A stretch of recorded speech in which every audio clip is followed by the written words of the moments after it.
Y'all, I don't know why I paused for so long. That was like the millennial pause for real. Because he did the 3, 2, 1, and I still was like. So anyway, how are you? What is up with everybody? This is Labor Mel, live in the flesh. She's living. Heart is beating. It is insane to be here. I feel like people wouldn't really get it if I explained how much it means to me. But that's kind of what this episode is for. So I think we're going to actually get into it. So I'm glad you guys are here. Give it up for yourselves in the comments. I don't know, clap emoji or something. I'm getting thumbs up. So I'm assuming that means you are thumbs upping, which is very nice. Thank you. And if not, I'm just going to keep that assumption going. Okay. So I don't even know where to start. But I guess we'll do the opener and then I'll get into so let's get into my emotional issues like later. Cause the stand-up comedy is suddenly coming back to me. You say that for the middle. You know what I'm saying? You say that for later. Okay. I really am so happy to be here though. I think that's what it is. I want to explain why I'm so happy to be there. Cause it's like the journey, you know what I mean? Like, I'm Bilbo Baggins in the craziest way. So I can't wait to get into it. You'll literally see how I'm literally Bilbo Baggins. Oh God. Labor Mel, man. Okay, so anyway, yeah. So my name's Labor Mel. I got started with like wanting to do political content because I was a stand-up comedian, and I was a stand-up comedian in kind of a regressive place. I won't say where it was, maybe Tampa, Florida, maybe not. We don't know. But, and I just found that like my content tended to be skewed to the audience I was talking to, which no hate to the beautiful people of Tampa, Florida. Nothing on them. But it was stand-up comedy, and I was good at it, but nobody wanted me there. So I was not on like the best stages, you know what I'm saying? So I had to really speak to the general public of Tampa, Florida, which is just a little rough as a population. So rough around the edges. I did what I could. But sorry, we're moving our camera a little bit. I don't know if you guys can tell, but it was like really hard for me to talk about stuff I actually cared about, which was largely politics. Like it was not a specific decision to be a political person. My parents were just very political people, and in like the worst way. So I just kind of slowly developed, I think probably like a weird instinct for it, tragically. And I don't know, also just kind of being a lot of margins. I've been disabled since I was born. So I just like quickly became aware of the ways that people are treated differently in the world. Like not even necessarily me. I'm not even talking about me. Like I'm obviously not getting the most shots out of every demographic, in this country, let alone the world. So, but anyway, so I like kind of wanted to talk about more important things, and stand-up comedy, you know, like literally right outside my door wasn't really doing it for me. And then I was like, maybe I'll start a YouTube channel. Maybe I want to talk about political stuff. And then Michael Brooks died.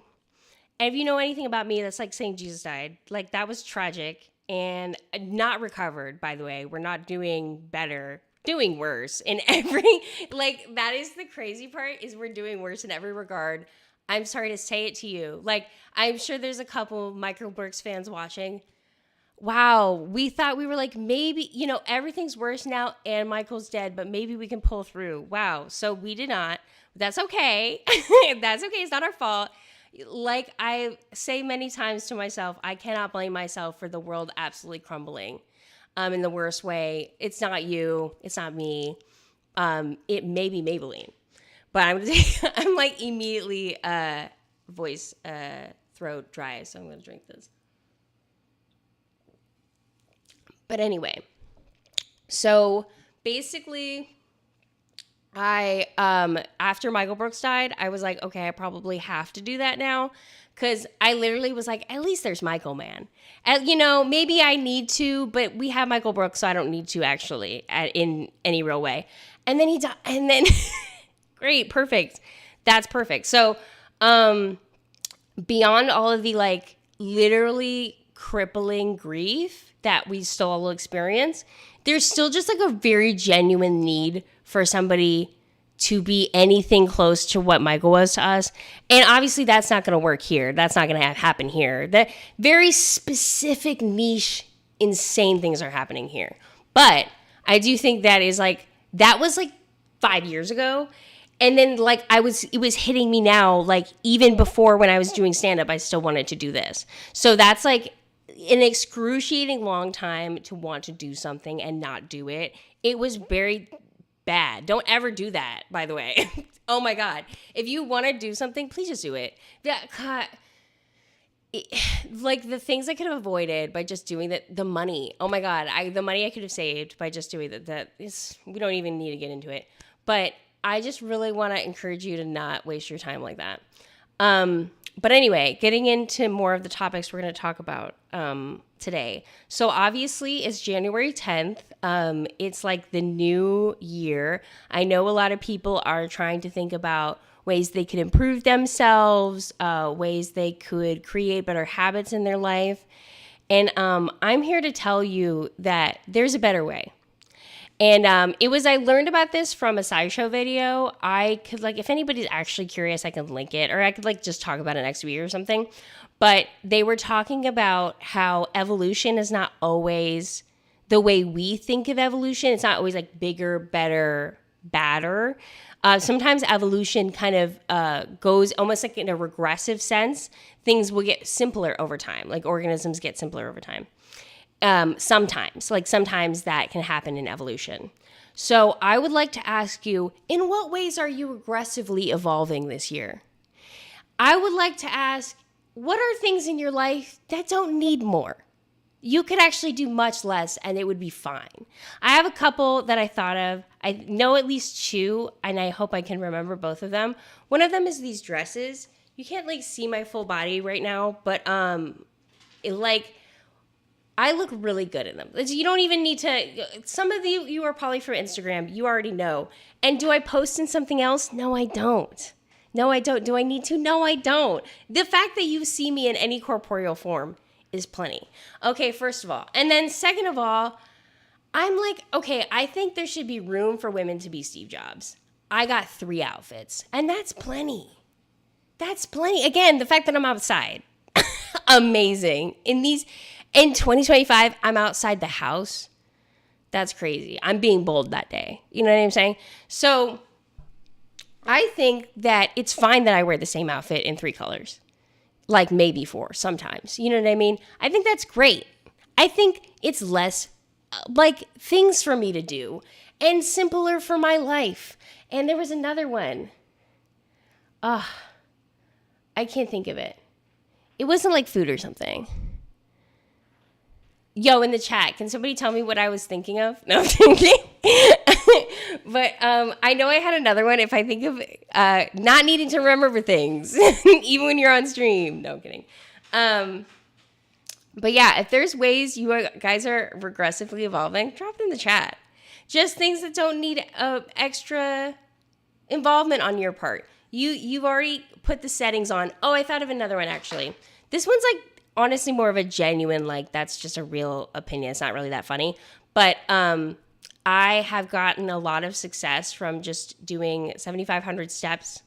Did I say it right? Okay, sometimes I say thank you. My producer, my super producer stylish is telling me that I said it right. Sometimes I'll say 75,000 a day and that's not accurate. So trying to do 7,500 steps a day. Of walking to just kind of stay generally fit so I don't my body doesn't deteriorate vibes. And then doing body pump once a week. It was originally 2 times a week. We're moving it down to 1 time a week. They're annoying to schedule. I can never get a afternoon class, okay? You know what I'm saying? So we're going to 1 time a week, okay? I can get on that Stairmaster. Literally, this is what I changed. It's 1 time a week body pump and 1 time a week Stairmaster because I don't have to schedule the Stairmaster. Do you know what I'm saying? So anyway, sorry, my producer keeps moving the camera and it makes me stress out.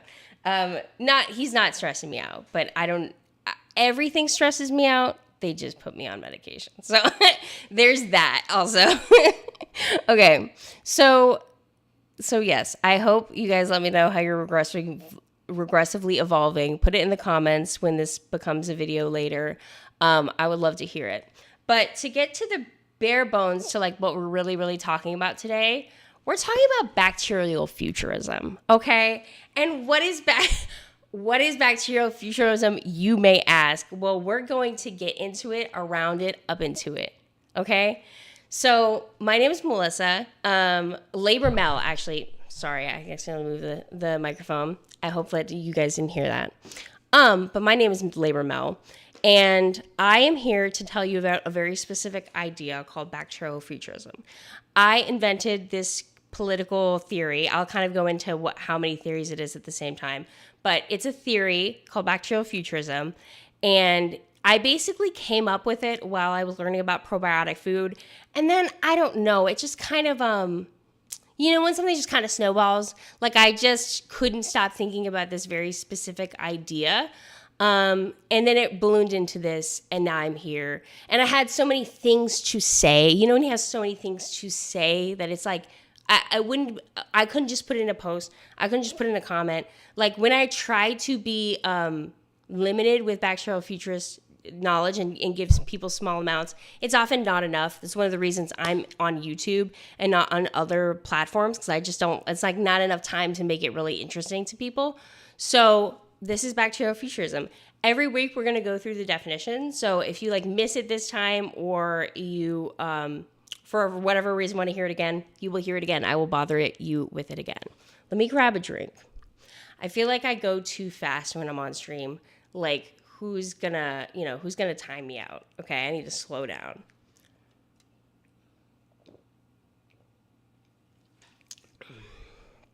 Okay.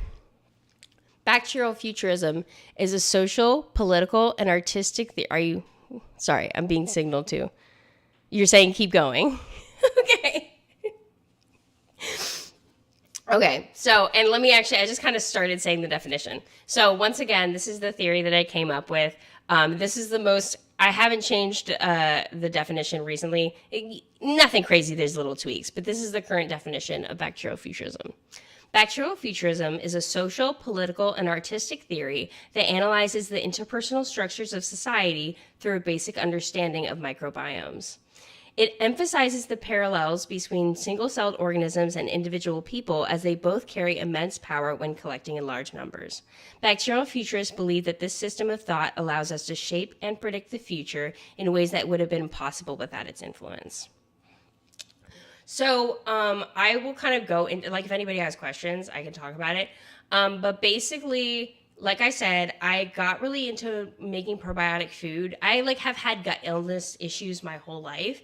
I got really into making probiotic food, and I started seeing the parallels between human beings and bacteria, like in many different ways. But generally speaking, I would say the way, like I kind of touch on this in the definitions. One of the reasons I know going with this definition is because it touches on the similarities between single-celled organisms and individual people, but then also societies and microbiomes. Do you see what I'm saying? Like you're a single-celled organism that exists in a microbiome, so both things have ways of comparing. Like the small scale and the large scale both have ways of reflecting each other. Do you see what I'm saying?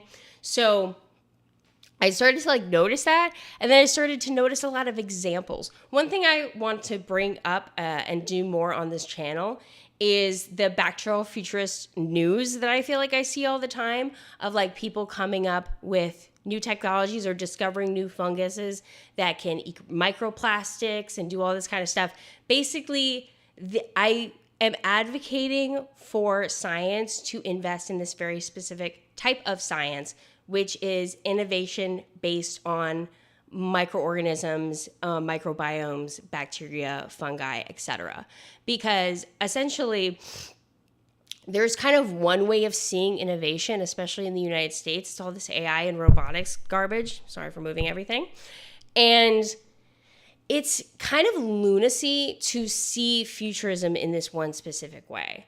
But I also think it's lunacy to betray the concept of futurism. Like, I think that's one of, sorry, actually, I'm going to go away from the microphone so people probably won't hear me. Actually, can my producer come bring me my iPad?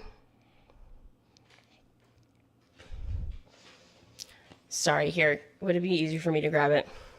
My laptop is not meant to stay forever on, so it keeps turning off, and it's really hard to read my notes. Thank you. How are you guys doing? I hope everybody's okay. All right. Beautiful. That's not updated. There we go. Yay. Okay. So what was I talking about? I obviously know I was talking about bacterial futurism because I'm always talking about bacterial futurism. But anyways, so yeah, I did kind of lose my train of thought. I was talking about how I discovered it and everything.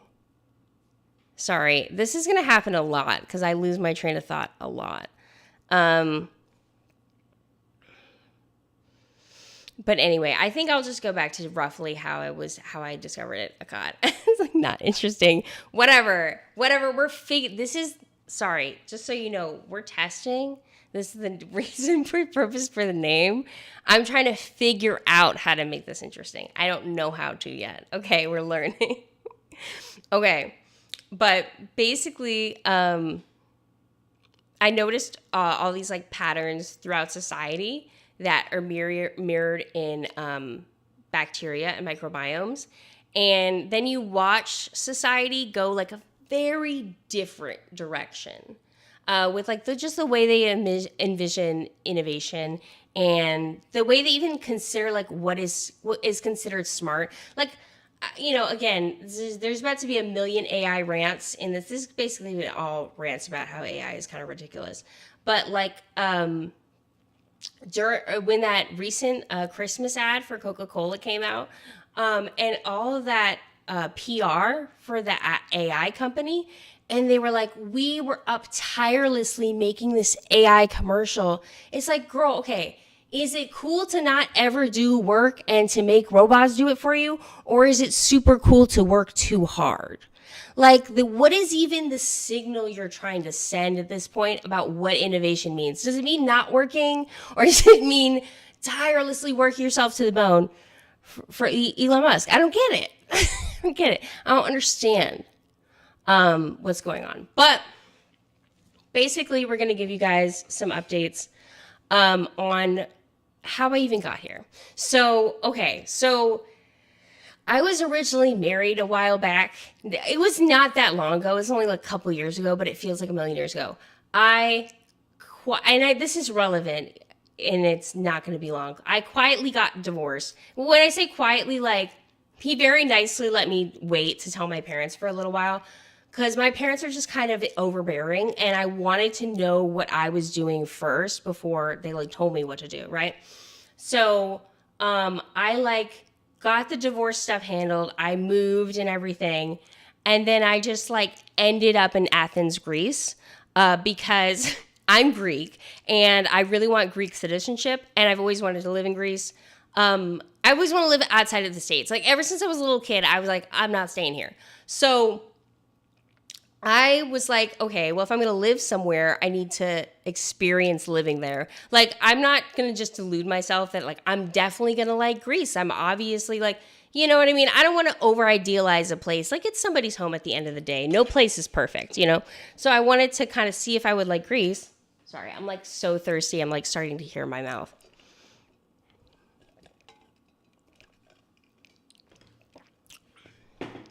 So anyway, I think I'm just going to have to hold this because I'm very thirsty. So when I was in Greece, I'm talking about getting to Greece. So basically, I moved completely to Greece without telling my family at all. My brother knew, but basically that's it. And so once my mom kind of got a handle of what I was doing and kind of figured out that I was gone, she was trying to get a hold of me and ask how we were doing, right? Me and my husband. And then I was like, Mom, I'm divorced. I explained to her why. And then I was like, and by the way, I'm in Athens. And she was like, Greece? And I'm like, yes. And then she obviously asked a million questions, and I was just like, I had gotten an apartment there because I like I had said, the idea was to move to Greece. So I'm not gonna just move somewhere if I haven't spent even like you have to spend at least what? What that says timeout. What do you mean? What about it? Okay. What?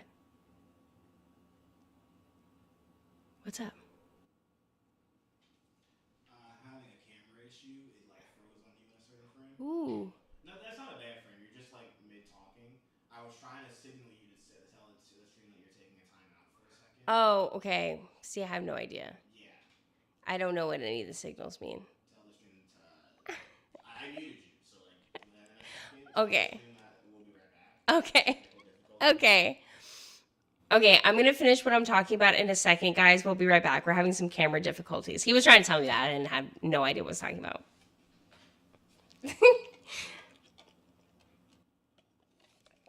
Yeah, the camera angle is really wigging me out. What is that?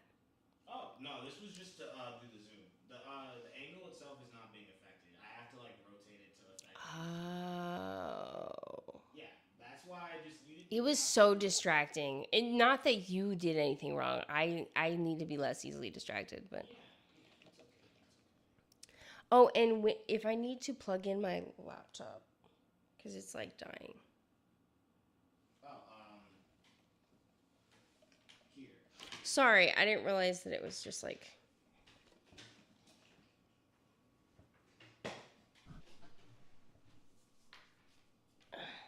yeah, I kept needing like little things happening. Like I can't get up.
Sorry, I'm rapidly working as fast as I can to get it You're back. okay. You're okay. These things do happen, and it's good that we're doing it on the first stream. Yeah. Because I need to know how to troubleshoot this whenever this happens. Because this wasn't happening during any of the test footage, but live is obviously a different game. Mhm. And I remember this happening maybe once or twice. It doesn't usually happen with Ecamm, but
Also, you're a natural, babe.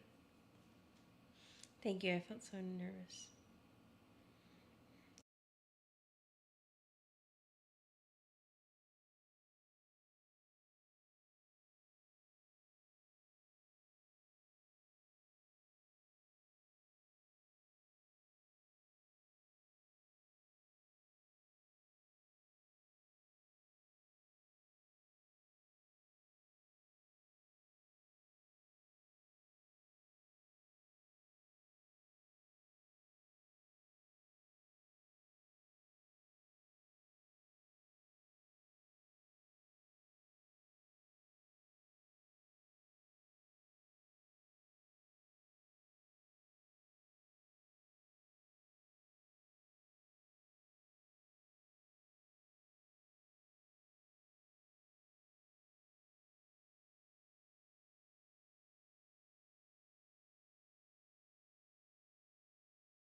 talking.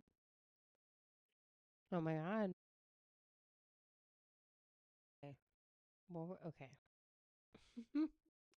I was talking about ways I'm regressively evolving this year because I learned about the concept of regressive evolution generally because human beings kind of assume that evolution is always bigger, badder, higher up on the food chain. That's not always true. Sometimes evolution is just about becoming a more simple mechanism so your life is easier. And I was thinking about the ways I feel like I'm going to regressively evolve this year. And I feel like the two main ones are I have a certain like exercise regimen. It's staying that way. I have no need to change it. If anything, I often change it to make it slightly easier for myself because I get sick easily and then I'm sick all the time. So there's that. And then also, I wear the same handful of dresses all the time. I think it's very unfair that autistic women cannot have Steve Jobs vibes without being accused of being like an outfit repeater or something. Of course, I repeat the same outfit. Like, everything's uncomfortable. I hate all clothes. They actually ruin my life. So can imagine me in jeans. I'm sorry, you guys haven't seen my full body unless you're my friends from Instagram. Imagine me in jeans. Like that would have to literally be like some kind of state of the art jean. So, we're going to be wearing spandex until we come up with that technology. And then I went on to define bacterial futurism. And why not bring it back? Because we're always going to bring it back. Bacterial futurism is a social, political, and artistic theory that analyzes the interpersonal structures of society through a basic understanding of microbiomes. It emphasizes the parallels between single celled organisms and individual people as they both carry immense power when collecting in large numbers. Bacterial futurists believe that using this system of thought allows us to shape and predict the future in ways that would have been possible without its influence. So basically, the whole reason I'm here today to talk to you is because I'm a bacterial futurist. I'm the world's first bacterial futurist, technically. And I want to tell people about it. It's kind of weird to, I don't know, it's still hard for me, even though I like have known for like a really long time that I specifically wanted about to talk about this and then I want to talk about it with as many people as possible. And it's still a little weird. We're working on it, okay? But it's partially that I'm working on a book and it's very hard. And I need to tell you about it, okay? Because I think also like um of course, maybe when I'm streaming to larger numbers of people, I will worry about larger numbers of people. But right now, Queen, it's you and me. Um, like I really think being an open mic stand up comedian prepared me for streaming because I'm really prepared to talk to about 0 to 5 people, and that's fine with me. So, talking to my 0 to 5 people, um, I want to talk to you a little bit about bacterial futurism and kind of my book writing process.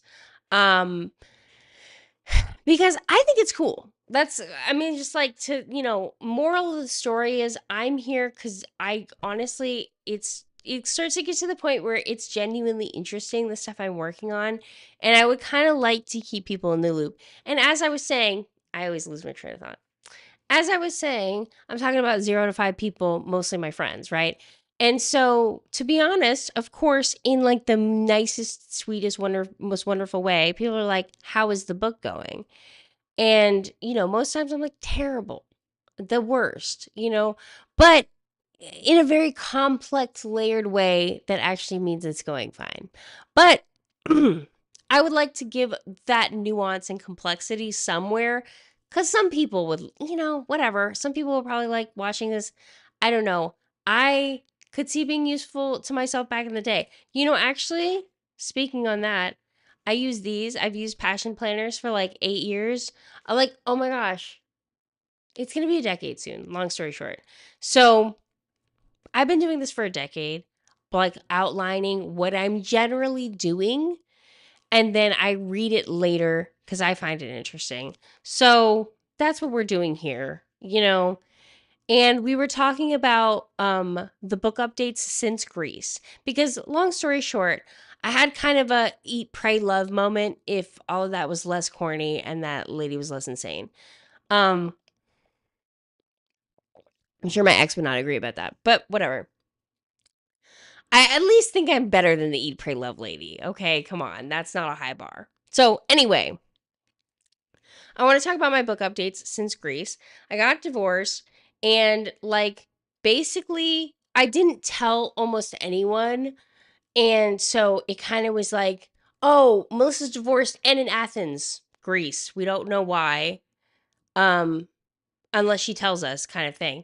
And like I remember like when I told my mom, it was like immediately like, it was like wildfire in my family. My mom made sure everybody knew within 24 hours. And it was in a cool way because I'm cool. Like I love Greek people. Like they cannot hide their motives. Like nobody in my family could pretend that they didn't think that was really cool of me to do. So even my parents, they were like, sort of inconvenient for us, but that was cool. So so anyway, I specifically wanted to go to Greece because I wanted to experience life there. I'm a big transportation person. I find the lack of transportation in the US traumatizing, and I want to avoid people who can live that lifestyle. I find it completely isolating. So, I can't do it anymore, like cars of any dimension. And like, there's like 1 to 2 cities in the US you can survive without a car, and don't list them for me. I don't want to live there. It's expensive, and I don't like it here. Anyway, so I would like to go to Greece, and I'm trying to learn Greek, and I'm trying to get my Greek citizenship because I'm Greek. And so I was just trying to like, discover all that. It's really hard to get a vibe of a country without ever going there. And my parents, I don't know why they did not invest in me culturally. They never let me go to Greece. They didn't put any money towards that. Okay, cool. So I'm in Greece. I'm chilling. Internet connection, nothing. Internet connection, 0. Internet connection, -10. So, like, there were days where we just had no connection to the other world out there. And and even if I did, it's really like, think about the hardest thing to do when you have bad Wi-Fi is download speeds, upload speeds. So it was like, what am I uploading here, right? And so because I was kind of planning on doing this. I've been trying to do, I kind of talked about this earlier, but I've been trying to do this for such a long time. And so, of course, the plan was to do that in Greece, and it didn't work out, and it never works out. But except this time. So anyway, so I was in Greece, book updates, we're doing stuff. Oh yeah, basically I tried to write the book in Greece, didn't happen.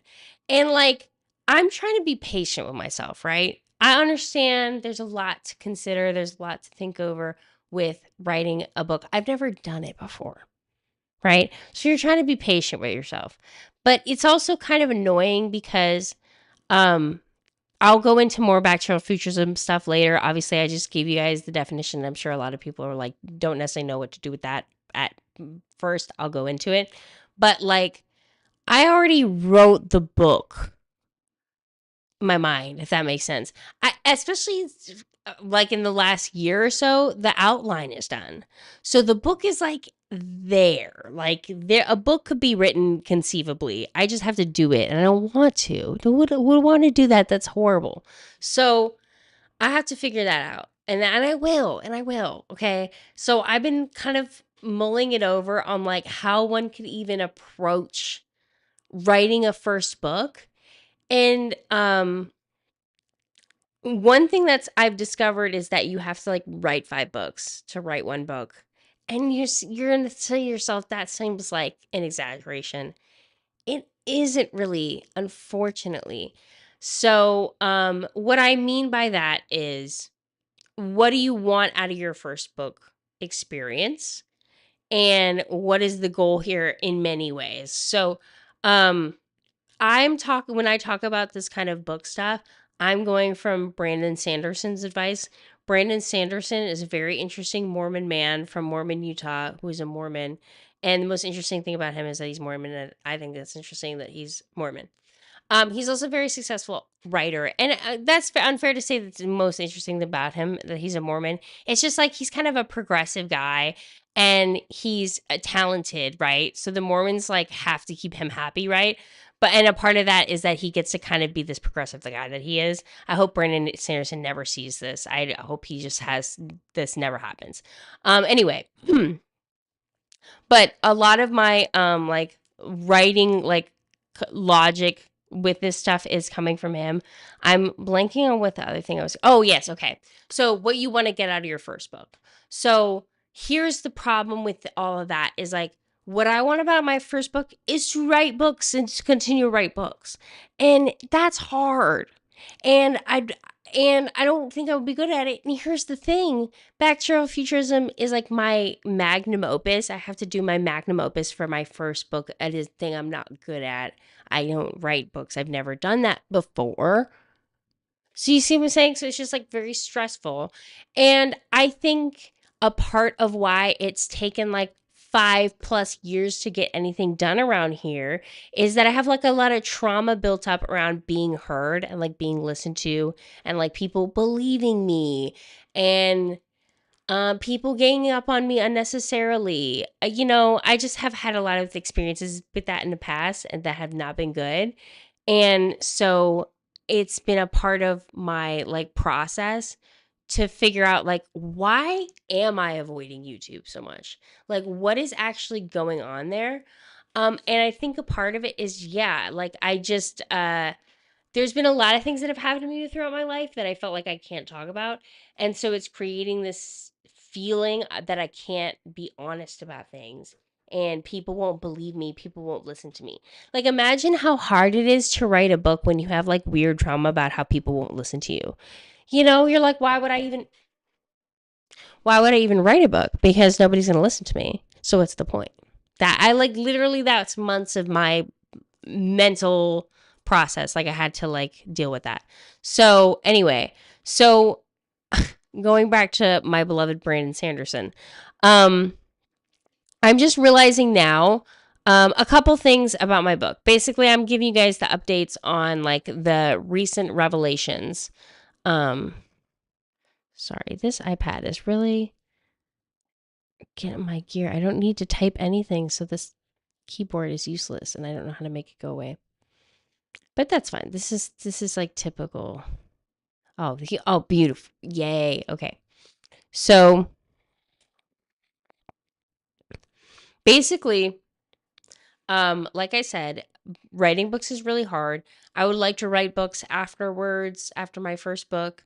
I have a couple things I would like to write about, and that's like thousands of words. And I want to be able, I like genuinely have thought about this so much. I want to be able to communicate myself in written form, like for my own desires of like that's a useful skill to me. But also, like I said, I have a lot of weird trauma stuff I need to kind of like get out in some way. I do think I kind of need people to hear about it. Like I have stories I want to tell, you know what I'm saying? I think it's probably why any writer starts writing. Um and so I need to like learn how to have this as a skill. Like I need to build, like anything you need to train essentially. And beyond that, like I kind of touched on this a second ago. Like bacterial futurism is so important to me. It's like so important to me. And I want the book to be good. I want it to be like so good. And I don't know how I'm going to produce that other than just being willing to write that book like write the same book 5 times if I need to. You know what I mean? Write a draft, throw it away, write another draft. Like I would like to be able to do that. You know what I mean? To have like the writing fitness, if you will, if we're gonna continue with the training metaphor, I need to be there. I need to be in there with that. So I'm trying to come up with some goals. Um, I definitely want to hit around like 1,000, 2,000 words a day on writing days. Not every day has to be like a writing day.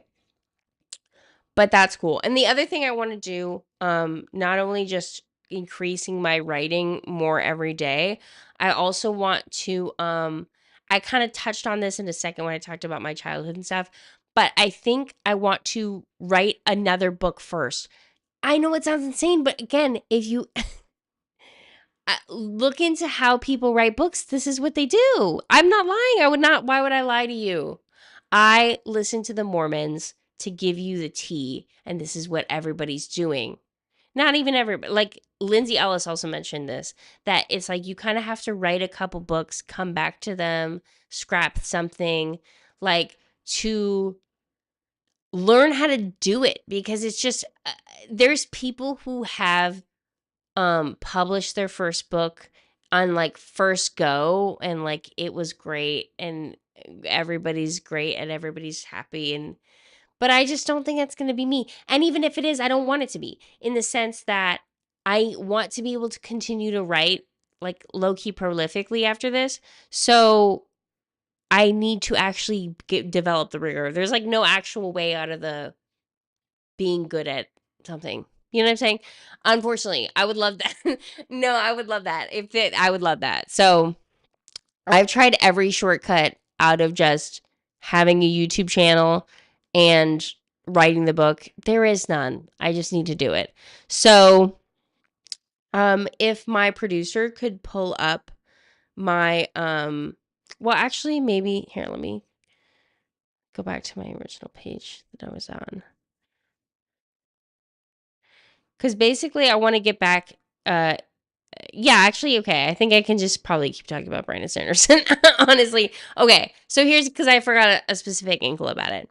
Another thing I want to mention is that Brandon Sanderson, obviously, if you do any research on him, yeah, I'm not really great at this. I totally forgot to mention who this man was. I literally said he was Mormon like 16 times, and I didn't mention he was a science fiction writer.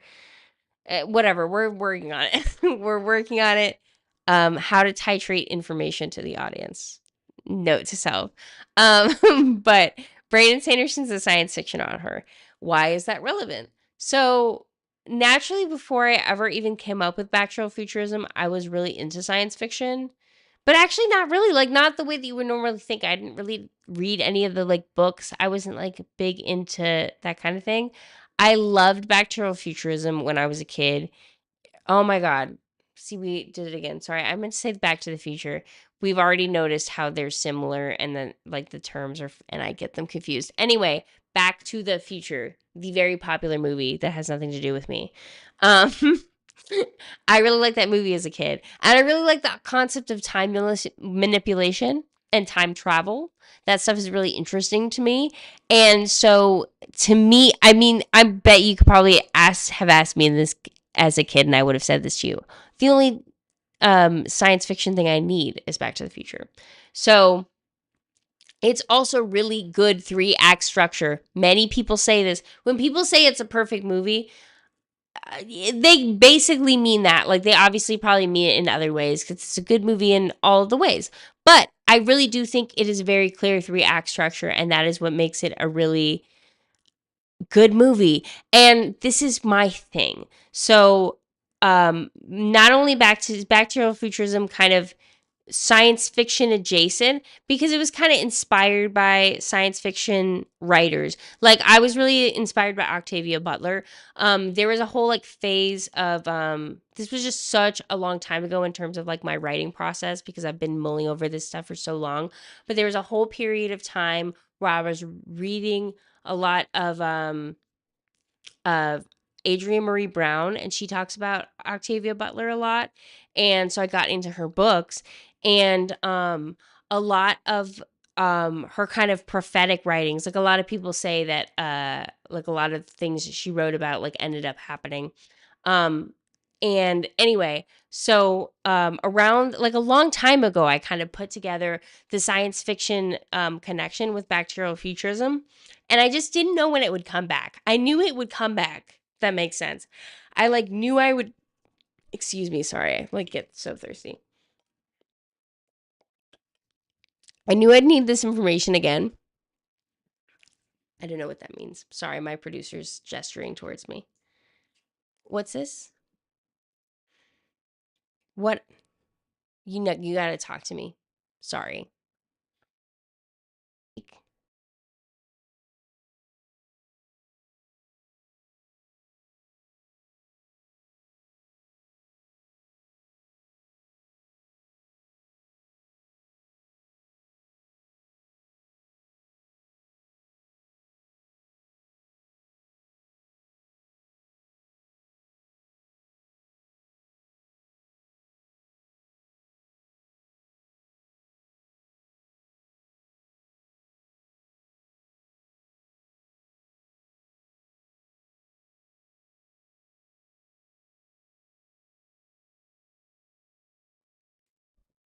Thank you. And I probably should have told him this when we were on standby, my producer stylish, but that he can talk to me on stream. He's scared of y'all. I don't know why. I'm kidding. I don't know. That's a stupid thing to say to a man when he's right over there. But he's not scared of you guys. But I think he's much more professional than me. I'm like, whatever, let's just make it happen. I don't care. But he tends to be professional and try to signal to me. And I don't know what anything means. And I'm kind of I don't catch on to things easily, unfortunately. So anyway, he was letting us know that he pulled up the video how to write 100K words in a year, Brandon Sanderson writing advice. So I thought we could watch it together, which is really sick. That would be great. But let me finish my train of thought really quick and then we'll watch the video. So basically, yeah, I just kind of figured out that I need to get more rigorous about my writing. I need to get more comfortable writing about my life because, like, as I said, I kind of have a weird trauma about that. Understandably, no worries, but I need to get over that to some degree, enough to write a book, right? And multiple, maybe more. And also, like, genuinely I have had an interesting life. When people first meet me and I can kind of give them a little bit of my lore, they're like, "You've lived 100 lives." I know. I know. And I kind of always realized, like, in the back of my mind that I was gonna write about my life. Um, but I just haven't been sure of, like, the pathways and everything. Um, it's just kind of difficult to talk about your life when you come from like an abusive background. That's honestly kind of why I got into ex-Mormon content and then accidentally, sorry, Brandon Sanderson, that is how I found out about you. Love you so much. Um because it's like it really opened my eyes to let a lot of people feel that way and a lot of people have to unpack that kind of thing. Weird way to transition into the Brandon Sanderson thing. But again, um, this is part of the exercise. I need to like pull stuff out of my brain. And that is the whole like point of this like exercise is to kind of get me into like writing, just even get me comfortable communicating my thoughts into writing because again, um I'm better at speaking. People tend to get back features and when I explain it to them, but I don't know how to necessarily communicate that into a book. So anyway, we're gonna start this video. It's not long, it's like 7 minutes. And we'll go around. I'll try not to pause too much, but I will be pausing, of course, because that's the whole point. So, starting now. Let's talk about what it takes to do a first draft on a 100,000 word novel. Now, some of you watching might have full time jobs and families and things, which for you, if you can get 100,000 years words a year, good job. If you are single,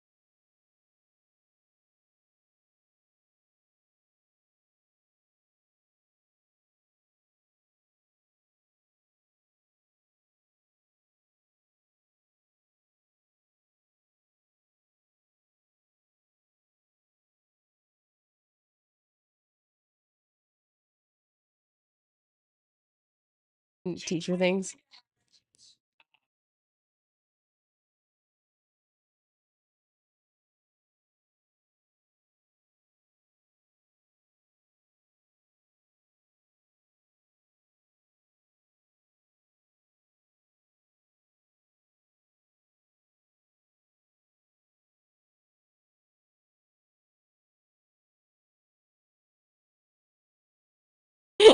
I was trying to gloss over it, but thank you, babe. That is gonna remember.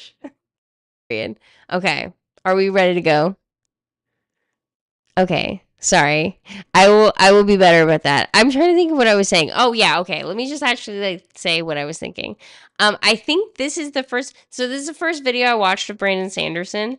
And then also this is the one where I put together that he was Mormon because again, like I love him. He's honestly a sweetie. Like I mean, you can tell through like okay, this is my personal weird parasocial opinion of Brandon Sanderson. Like completely ignore all of this from here on out.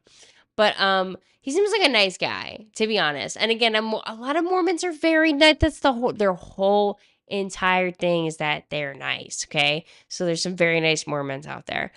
Um, but like, the way he was like so kind of considerate of like people having children, and then there was a point where he talked about, my wife's a teacher and like she has no free time to write when she's teaching. I was just like, wow, he's so aware of like women and children, you know what I mean? Like that's so cool and progressive of him. And then I was like, maybe he's Mormon, maybe that's why. And yeah, but it's just like, again, you know fine. A useful, thoughtful man. Let's keep watching. Okay, write in new prose in a story. Good rule of thumb to have. If you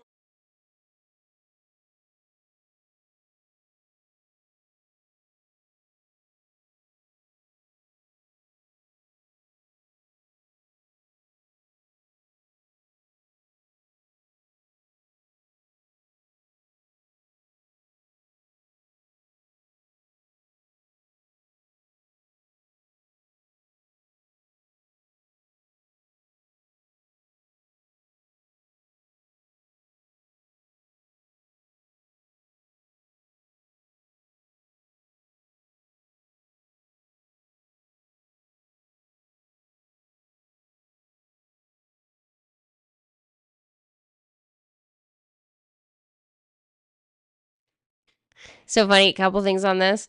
So I feel like I'm doing really well and terribly at the same time, to be honest. Because I haven't really been on social media at all. Anybody who's from Instagram, you guys will have probably noticed I haven't been posting. I haven't really been on anything. Like everything's been so stressful.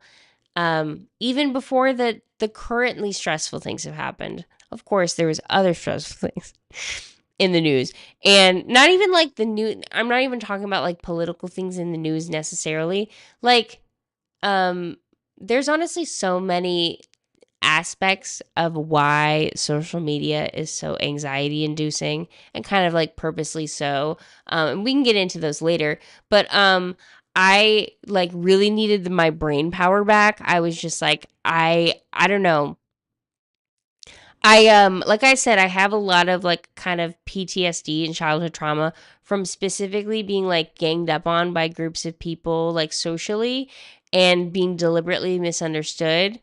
And that is why the internet is kind of my like magnum opus is not the term. Mount Fuji that I'm climbing. I don't know. I can't That's the only thing I can think of right now for some reason. Mount Fuji specifically. Anyway, but like I have conquered other things in the past, like my biggest fears. And the next biggest fear up is being deliberately misunderstood by large groups of people. So that's what we're working on here. I forgot how this relates to Brandon Sanderson. We're talking about writing. Oh yes. Okay. So social media makes me feel insane. Like I feel like I'm being watched all the time when I don't think that's even happening. Like sometimes it is, but sometimes I'm not. I have a weird fear of surveillance, which is crazy in 2025 because you're literally definitely being surveilled. So that's the cool. I always feel like somebody watching me. You know what I'm saying? So it's not good, very scary. And so the social media thing has been great. Like I've been very much pulling back from social media, and I feel like it has been giving me more time to focus on stuff like this. And then at the same time, like he will talk in this portion where he'll talk like 50 words an hour if you're doing 100 words an hour. I'm not doing none of that because I'm mostly like, and I mean it's not necessarily bad. So obviously there's a difference between outlining and writing, but that's what he's talking about. To be clear, The type of, he might mention this later, but like we're talking about first draft, getting it out of your brain writing. So obviously that's like a different type of writing than outlining. You should technically have your outline ready ahead of time. Um, and I kind of just might as well go through it now because I forgot to mention this earlier. But so obviously I mentioned that there's like this thread with science fiction and bacterial futurism. And a part of that is that the more I went to write the book, like, and I mentioned that I felt like science fiction would come back beyond just mentioning that it's obviously related. Um, and I realized, oh my gosh, I have to use that story structure. Because at the end of the day, whether writing is fiction or nonfiction, brains just like think in very basic story structures. Like the human brain loves a story. And so even if I'm talking about a nonfiction thing that is real, bacterial futurism is real. It's not about being fiction. Um, but the story is still like a hero's journey. Like it's still a situation where I learned something. And again, if you look into story structure, this is all it's about. It's a story about how the protagonist learns something and is a totally different person on the other side. And I want to tell that story like really well, like not just like tell it like there's like a way nonfiction books are written where it is kind of that. It is that. You know what I mean? Think about self help books. The whole point is like, I was a loser and now I'm great and you should be like me. And that's how nonfiction books are written because who cares about my life? They're likely going to care about their lives. So you need to tell them how they can be a super cool person, badass like you are. Like literally those Jen Sincero books. Like, you know what I mean? So, like that formula is there, it exists, but like I don't feel like it encapsulates the adventure, the like I don't know, the actual journey it feels like I'm on and the way I feel when I think about bacterial futurism, but also like the way I felt kind of uncovering bacterial futurism. It really feels like you're uncovering this thing that has simultaneously never really existed before, but also has always existed because it's true. It's like math. It's like always existed because it's true. So it's just kind of a law of the universe. But other people did haven't not acknowledged it, and even if they have, it's only been in partial ways. So it's my job to explain that to people. And anyways, so we can go into we'll go into the 3 act structure thing in the next segment. Um but I just wanted to clarify, like, I think we'll probably go to the other parts of the video. I feel like I'm doing right and wrong, but like I'm doing really good at shutting out things right now. I've been on social media less than I have since I was like 12. But at the same time, um, I really like I was like thinking about this in the shower today. I still cannot picture myself sitting down and writing bacterial futurism, guys. Be right back. Like I can't picture that, and I'm still like I'm already so far into the right process of writing the book. There's multiple outlines, like it's happening. It's in my brain. It's all in my brain and in different segments, perfectly organized too. It's so stupid. And I have to write it, and I still can't picture that. So we're working on it. I'm ready to press play again. But Brandon's gonna help us, you guys.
And to clarify, he's not wrong. It's not a lot. I've done 750 words in 20. Actually, okay, so I do 750 words all the time. You guys have probably heard of this before. The artist way. I'm like a little baby amoeba compared to the absolute tyrants that can do the artist way. I will never have that much, good luck to you. I can't. I will work towards it, but I can't do it. I'm working on, like, I actually would love to do the artist way, but the thing about it is the like second step is to consistently write like artist pages every day, like to write 750 words a day. And I haven't yet done that consistently. So that's kind of my thing is like, I can't do the artist way, like until I can actually do the writing with any consistency. But anyway, I do 750 words in 20 minutes all the time, but it is 750 words of like gibberish garbage because it's meant to like clear out your brain. So, I mean, I'm writing, I guess, but it's like I have to go to the store to pick up onions. Like, you know what I mean? Like, not like, my book. Sometimes I write things like I'll be writing my 750 words and I'll end up writing things for the book, but it doesn't end up happening again. So I don't know what my speed is writing for the book because we're not even there. That do you see what I mean? How some ways I feel like I'm almost there, and other ways I feel like I'm kind of a remedial baby. We're gonna keep watching. All right.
Okay. Pause.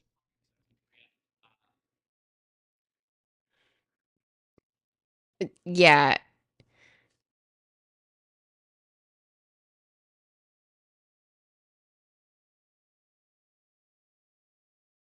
Name drops in there that I like don't even think it's worth getting to all of them because I don't know if anybody cares.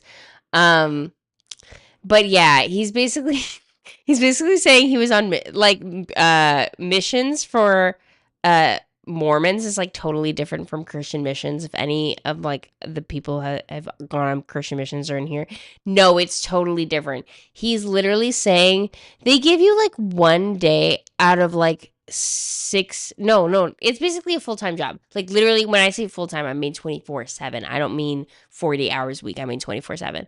He's talking about like he didn't get a lot of the writing time when he literally is not allowed to do anything. Like that is the irony of it is he's not allowed to basically do anything for himself on emissions. So of course he's not writing. Anyway, I'm probably going to try to I'm probably going to try to limit the Mormon asides because unless I go into more of my opinions about Mormonism, these are just going to be uninteresting. But anyway, um but yeah, going on to what he was saying about the 500 words an hour, I gotta look into that. I gotta figure out what my words an hour are if I'm like trying to write real bacterial futurism stuff from like the top. Um and just see what it's like, because again, even the idea of writing 2,000 words a day on bacterial futurism, like, we're working up again, this is why we're here, queens. We're working up to it. We have to we can't get out of it. We're not getting out of it. Who else is going to write bacterial futurism? Exactly. So there's no way out of it. Let's keep watching.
I forget that my producer has to actually do all my things, and they don't just instantly happen. Everybody give it up for super producer stylish. But anyway, so yeah, I would say my kind of current running goal has actually been 1,700 words a day. Like, in terms of like when I'm having a writing day, like he was talking about, when you're deciding to do writing days, that would be great. Some kind of significant output would be nice. Um, because again, I do kind of relate to the thing he was saying about the binge writer thing. Um, Only because it almost will feel like it'll be binge writing no matter what, just in the sense of like, I've been thinking about bacterial futurism for about 10 years. So, I mean, even if I wrote the book in like 4 years, that would still be much condensed compared to the amount of time I was thinking about it, right? And then the other thing I wanted to mention, um, if producer stylish can pull up my 3 act structure, and we can go into that. Um, and it's the thing, it says bacterial futurism, a 3 act structure. It's at the bottom of the week 0. Yeah, if you click on it, it'll open. But yeah, um, so that's probably a gross noise. I need to stop making noises like that on stream. We're learning. Sorry, everybody, that I'm nasty. Um, okay, so perfect. Pulling up the straight 3 act structure. Um, I don't have it with me, but basically, actually, I have the book around here somewhere. It's in the next room, so it's not worth grabbing. I need to pull it. I need to pull the picture anyway. But basically, I was reading this book the other day called How to Write Clearly. By it's oh my gosh, it's Thomas something. It's a British man's book. Whatever. We'll figure him out eventually. We'll get his name. But my co-writer Safana recommended I read this book, and I was getting around to finishing it. And they were talking about different structures for information. And he mentioned the concept of like an inverted cone of information, where you start from the most essential information and then you go down to the extras. And I it just kind of resonated with me because obviously I've read many things. It's like a basic, even manuals tend to follow that kind of basic structure with this kind of cone shape. But I think what my kind of like light bulb moment is the idea of doing writing my book about bacterial futurism like a science fiction novel where I'm the protagonist. Very corny. It feels very weird to be the protagonist in your own superhero story, but I'm doing my best, okay? Um, anyway, have the three act structure, very clean superhero story where you understand the motivation, you understand the plot points, and the beats are very clear. And then it's organized in such a way where the you can tell my brain is like that I'm picturing the the inverted pyramid. I need to stop moving the microphone. Um, with that inverted pyramid, you so basically as you're learning who I am, learning my story, what's going on in the like story sense, the science fiction novel sense, you're also getting that information about bacterial futurism. Because I think what I kept coming back to, this is why I could never just write the book. I couldn't just write the book. I couldn't just write the book, is because I knew that was there somewhere. That because that feels like a good idea to me. If that doesn't make sense to you guys, totally understandable. I'm like doing my best. Some of this just sounds. I keep thinking to myself, who would care about what I'm talking about? But I gotta avoid that instinct. Okay. Anyway, so because when people talk about politics, not everybody wants to talk about these evil people that are running the world. Some people want to talk about the solution, right? Okay, you know what I'm saying. So anyway, um, so this idea of doing this three act structure and doing the information titration along with it, my goal is to make people feel like it's happening to them. And like in a way it is because you're learning about bacterial futurism as you're reading the book. So like cuz my the whole kind of journey my I was like gonna say like my protagonist or something. I guess me. The whole journey my protagonist is going on is learning something that changes your life so much that you're like a different person now, and you wouldn't like trade that information for anything. You know what I mean? I want other people to feel like that. Like I guess they don't have to, but to me, it's a good enough idea that that's how I feel about it, and I want people to feel that way. And um again, it's like it's my book. So like I it's like not even just that I want people to feel that way, but it's like I at the very least want to do it justice. That's what it feels like. It's like bacterial futurism is so cool and so interesting, and genuinely again, it's like all of those things a good science fiction novel is. It's exciting, it's adventurous, it's just interesting. And I like I have all, of course, all that like insecurity of anybody where it's like I don't want to like who's going to care about my life. But it's but it's interesting, okay? So we're going to look through the three act structure stuff. This was I can like find the link later. We don't like have to we're not going to pull it up on screen or something. But I got the basic three act structure that I'm using from a website that broke down Back to the Future, and like the clear like beat points and the three act structure and everything. And I was like perfect, brilliant. So if any something looks kind of strange, like there's a couple jokes in there that are kind of like referencing Back to the Future. I put that in there when I was reading it. We'll figure it. We'll go through it. But basically, so that is kind of like the just kind of side a note that is technically a structure I got from Back to the Future, the movie itself. But again, the whole point, the whole reason that movie is like a perfect movie and perfect for talking about movie structure is because it's this very clear three act structure. So really, any kind of movie or book that has that clear structure is going to have something similar. So we're gonna go through the beats really quick because, again, I do feel kind of bad. I feel like I buried the lead. You know, I was like, here's the definition of bacterial futurism, and then I didn't talk about it a lot. It's gonna take a lot of layers. This is partially why I needed to find a cool, fun structure to talk about this in, because it is a lot of information. Some of it's scientific. Sometimes people are like, I'm not that smart. I'm not that scientific. I'm not gonna get it all. And I promise you will. I promise you, everybody, I don't remember exactly how he said it, but producer Stylish said this earlier. Everybody underestimates everybody. And I think that includes yourself. Okay? You are that smart and you can get it. And it's important that you get it. It's imperative that you get it. Okay? Because that is the gag. I think this is the part that I kind of forgot to get to earlier. Is not only are you going to learn what bacterial futurism is through the book and then feel like you're the protagonist, like in my position as you do that, but also you are kind of fulfilling the prophecy, because bacterial futurism doesn't matter unless people listen to my stupid ass. Do you understand what I'm saying?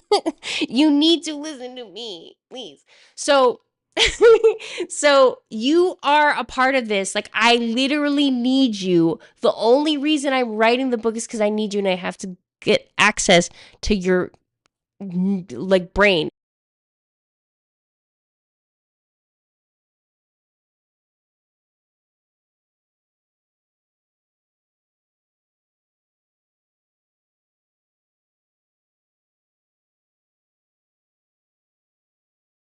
Sorry. Okay, basically what I was saying was that, like, you are kind of fulfilling the prophecy, okay? Not just in the sense that you are going to experience, like, by learning what bacterial futurism is, you might experience a bit of what I'm experiencing, where you're going through all these emotions, and you're noticing all these things that you didn't notice before. But beyond that, you're also going to kind of low key fulfill the prophecy, because I need you. Do you understand what I'm saying? Like, bacterial futurism might succeed in helping humanity evolve in a way that we desperately need to literally survive, queens. Hi. To literally get to the next step of you need to be living to evolve, baddies. So yeah. So we need to actually, like, literally do something about the tech oligarchs. And nobody has a good plan, and I do, so listen to me. Do you see what I'm saying? It's not gonna work unless you listen to me and take it seriously, because I need you. I, like, need you too, okay? So we're gonna go back to the 3 act structure, and I'm gonna try to go through everything. And again, one thing that's important about bacterial futurism and about this channel that you need to know is I'm going to explain not only this story, but this idea in a million different ways. The goal of this channel is to get on my Zoom and tell everybody again, okay? Because, maybe there's a different way to say it. I'm going to say it every single way I can think of until something lands, and then I'll keep saying it, because I don't really think there's another reason for me to currently be on this planet except for bacterial futurism. It's just like what I'm here to do.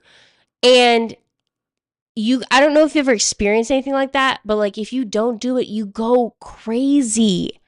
I I accidentally hit the mic. You go crazy. I can't get any crazier than this. I don't have any more crazy points. I'm going nuts. It feels insane to have something to offer the world that they really need. I literally see videos all the time where I'm like, this person just needs bacterial futurism. I see comments where I'm like, I wish they knew about bacterial futurism. And, like, that's my fault that they don't know. A little bit at least. You know what I mean? Again, I can't do it all. I can't tell everybody. That's where you come in. That's your fault. No, I'm kidding. But you know what I'm saying. You know what I'm saying. So, okay, we're going to start. We're going to go through the 3 acts. I'm going to try to make this quick because, like any person who's kind of built to entertain people, I take too long. I talk too much. So we're going to try to, like, hit these beats quickly. And some I might talk about more than others because I just have it more planned out more than others. Writers will know that just happens. So, Act 1, the setup. So, this is going to be basically, like, before, like, what made me think of bacterial futurism. So, Beat 1 exposition. We meet the protagonist, Melissa, and learn of the original antibiotic poisoning. Now, actually, I love the way this is written because I was about to correct myself, but this is, I don't mind the way this is written. So let me explain. So, Brandon Sanderson, our father, who art in Utah, Brandon Sanderson, he has often mentioned that the first scene in a book, like especially like think about it in the situation of like how many people were going to read your book and put it down if the first chapter's boring, you know what I'm saying? I want to have a really solid first chapter. I want to open out strong. So, a part of opening up strong is knowing what your book is about, knowing why people might be there for the book, okay? So, this book is adventure driven. It's exciting. I find all of this to be thrilling personally and very scientific and cool. So, I want that first chapter to feel cool and scientific and interesting and adventurous. Um, I don't know where we're going to jump in on the story. I just know that that's what I want. So, the way this is written, we meet the protagonist, Melissa. That does not necessarily indicate an age or anything. And learn of original antibiotic poisoning. Let me explain what that means. So, when I was born, it literally sounds, it's supposed to sound fake. Okay. Because in this context, especially, because I think in different contexts, it wouldn't sound as fake. So when I was born, I was given antibiotics. They weren't supposed to give me them, like in the sense that I wasn't actually sick. They were just worried I was going to be sick. So they like got ahead of it and like killed my microbiome as a just like a newborn child. And also they gave my mother antibiotics at the same time. So, and for people like a lot of people might not have context for like what's so terrible about that, but not only can you not build a gut microbiome, but your mother can't give you her gut microbiome because we're both taking antibiotics. And there's a lot of studies out now to explain all the horrible health outcomes that you can get from this. You're like 25% more likely, or so I need to actually get these numbers, like 20 something percent more likely to be obese in adulthood. You're more likely to get cervical cancer, all different kinds of cancers you're more likely to get. And like hundreds of, like lots of times more likely. Like it's terrifying. Just because I was given antibiotics when I was born, because bacteria and your microbiome in general, so all kind of microorganisms in your skin, or on your skin, on in your hair, like in your eyes, mouth, like there's all different kind of microbiomes in your body, but they're very sensitive and they're very important to your development, not of as a baby, as a newborn baby, but also as an adult. As an adult, your microbiome is very important. So like imagine a newborn baby, like how tender and fragile that is. And they just like gave me antibiotics and ruined my life forever. And like not like anybody asked me if this was okay, obviously, because I was a newborn baby. So like my first memories of life were just being sick. My first memories were like not being able to sleep, having horrible stomach issues, basically anything you could think of that could be like a gut illness issue. Like I had all of those symptoms because I had severe gut illness, and I was essentially immunocompromised from having so many antibiotics when I was a child. Because the other thing that happens when you have antibiotics that young is, again, you become immunocompromised and you get sick more often. So I kept getting UTIs and I would get like ear infections and stuff. And you know what they do when you come in with an infection? They give you more antibiotics. So, all this to say, let's read the original line. We meet the protagonist, Melissa, and learn of the original antibiotic poisoning. I don't know what we could jump in at a different part of my life and still learn about that part. You know what I mean? I struggle to. I do think the birth story is interesting. It's just hard to tell it from the protagonist's point of view because I baby. You see what I'm saying? Like, I can't really be, like, I know of this story. I know that this is why I have all these health issues. But, like, it's just a little harder to write. Maybe I could be wrong. You know, probably somebody more talented at writing than me to like handle that a little better. But even in telling people about my story, it's very difficult for me to be like, and one day I was born, and that's how I start the story. So, we have considered, now I've fully explained that option of we could start with wee baby, right? Wee tiny babe. The other option is I went to this let me make sure I don't say the name. I went to like a cooperative like so I'm a big proponent of worker cooperatives. I've been trying to start a worker cooperative for years. Thanks a lot, the state of Florida. Thanks a lot for making it impossible. Anyway, and so I went to like a worker co-op thing. It was like a conference. And I have been mulling over bacterial futurism for years at this point, and it wasn't necessarily that I don't know what I came in thinking I was there to do. It's like it was such a long time ago, and I had hope in so many things that I don't have hope in anymore, that it's hard for me to picture exactly what I thought I was going to gain from the situation. I mean, again, I was trying to start a work cooperative, so I guess I was looking for opportunities, but it's a long story. So anyway, I need to take a drink.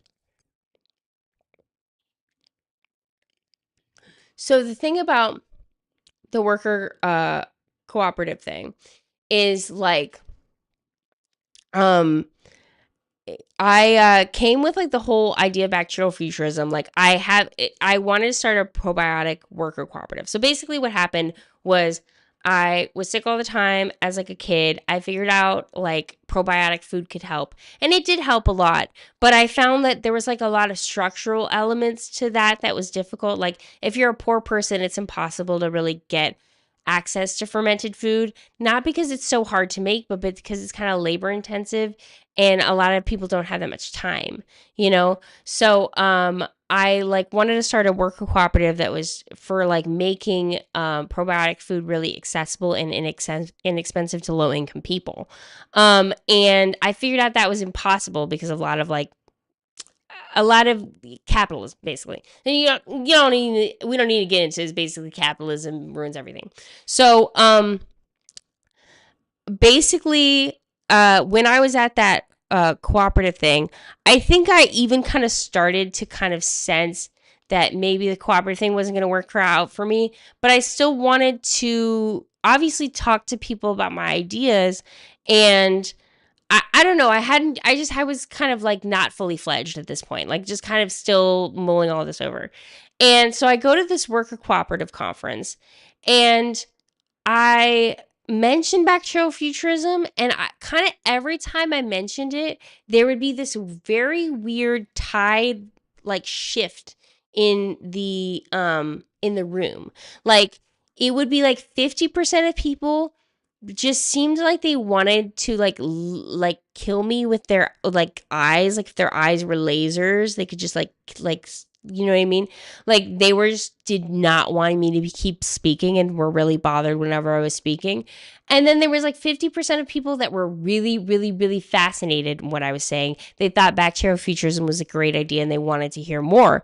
And so the situation would kind of go like this: is we're all in our little like kumbaya, like worker co-op little like circle, and we're going through and saying what we're doing or what we're interested in or what we're here to talk about or whatever.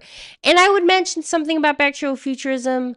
And I would probably honestly would talk too much, like maybe talked a little too much, but try to like keep it. I always try to would keep it tight. I'm a stand-up comedian, queens. Like I understand the concept of like I got 30 seconds. You know what I mean? So I try to keep it tight. And then there would be a couple people later, and somebody would be like, you know, what Melissa said about bacterial futurism was really interesting. And they maybe would ask me a question, or you know, some kind of a conversation would start basically. And then I would like answer their question, and then the organizer would be like, okay, we need to move on. And like we literally did need to move on. I didn't really take it like I took it very personally at the time. I don't want to act like I was like really cool about it at the time. I was very confused, but mostly because I was talking because people were asking me questions. So I just felt like everybody was making it seem like, oh, big shot labor Mel over here is trying to make everyone uncomfortable. When I'm just like, people are asking me, why are you acting like I'm orchestrating this to be the center of attention when I just mention what I'm talking about and they're interested. And I think this is like what was kind of happening too is I think it was like they were ultimately kind of right because I wasn't trying to, but I was like sucking the like oxygen out of the room in the sense that like this is gonna sound ridiculous, like it's gonna sound a little arrogant, but I do think it's kind of true. Is like nobody had much things to say. Like nobody had anything to say. Like beyond like I support worker co-ops. Nobody had like interesting new ideas beyond like what if we made a website? Cool, amazing new idea. Like that's never been done before. So like anything that wasn't we can have a website or what if we asked this rich person for money. It was like those were the two options of ideas that people could have, and if you had any idea that wasn't that, you were like not cool and people looked at you funny. So that was hard to learn, and it was genuinely like traumatizing would be the wrong term, but I was really upset. I think I was not expecting that response. Almost every okay, yeah, I'm starting to realize this might be a good way to open up the book. Almost every other time I had talked about bacterial futurism, I feel like some people maybe close to me or whatever thought it was cool, thought it was a good idea, like really saw the potential in it, but most people thought I was crazy.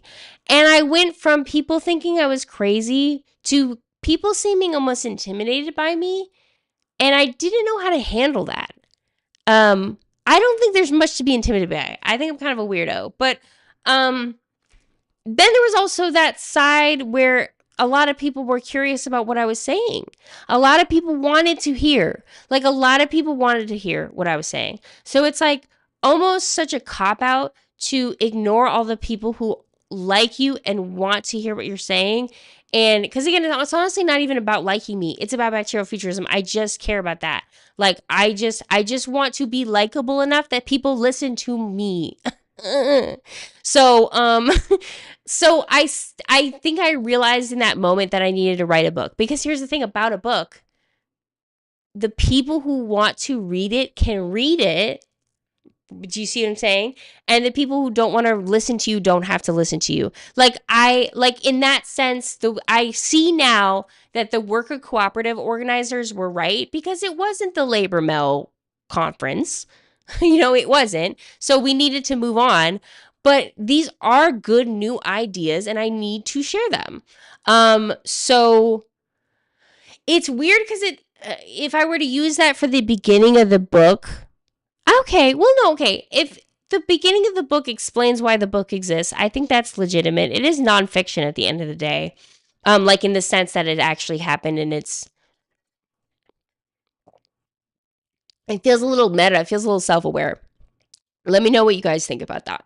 But I think it would be cool to maybe start on the worker co-op scene, because there's other situations like that where I kind of had like that moment, but I just had like, I think it's a significant moment because it made me realize like I'm ready to tell the story. And I don't know, we'll have to figure it out, but I'm just like the way Sanderson describes it is like you got to open on a battle, right? Because that's the kind of story you're having. You're having an action-packed story. And then after the battle chapter, then you open up on the kid in the field. You know what I'm saying? You then go to the, okay, how did we get here? Here's this protagonist as a child. So we might pick a different scene. I'm obviously, it's so funny like saying like we, like I'm pulling from my memory, so obviously I will have to think of the idea, but I might end up picking a different scene. There, I had that feeling a couple times, like that kind of exact experience, honestly, going to an event. Yeah, this happened to me so many times. So maybe I could pick a different one. Or I could like make a microcosm of multiple experiences so nobody could like feel too bad about it.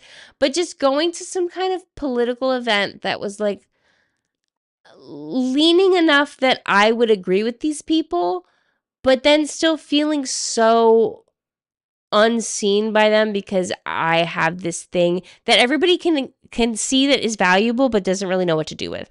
So, okay. So, beat 1, we meet the protagonist Melissa and learn of original antibiotic poisoning. We might move these all around. We don't know yet. Beat 2, inciting incident. Original worldview is shattered as Melissa discovers probiotic food, gut health, and microbes in general. Okay, so hopefully self-explanatory, is very tight, but still. I got into probiotic food stuff when I was a teenager. So again, we don't know really where exactly we're starting in the story. So it makes it kind of hard to know where we're going, but this is the first episode, Queens. So Melissa discovers probiotic food, gut health, microbes in general. And that's beat 2. So I'm like a teenager here. Keep in mind, I was like 16 when I got in, like literally 15 or no, okay. I was 16 when I got into kombucha. I was like 17 when I started brewing kombucha. And I'm 29 now. So this has been a decade in the making. And it was around this time. So I don't know exactly how to best explain this period.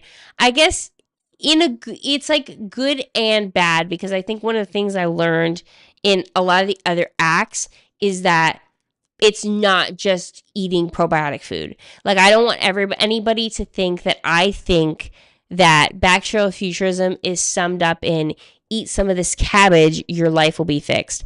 I don't think that at all. I'm trying to say, like, I learned about probiotic food. I saw the benefits. There are benefits. There's nutrients can increase when things are cultured. There's many benefits to culturing food.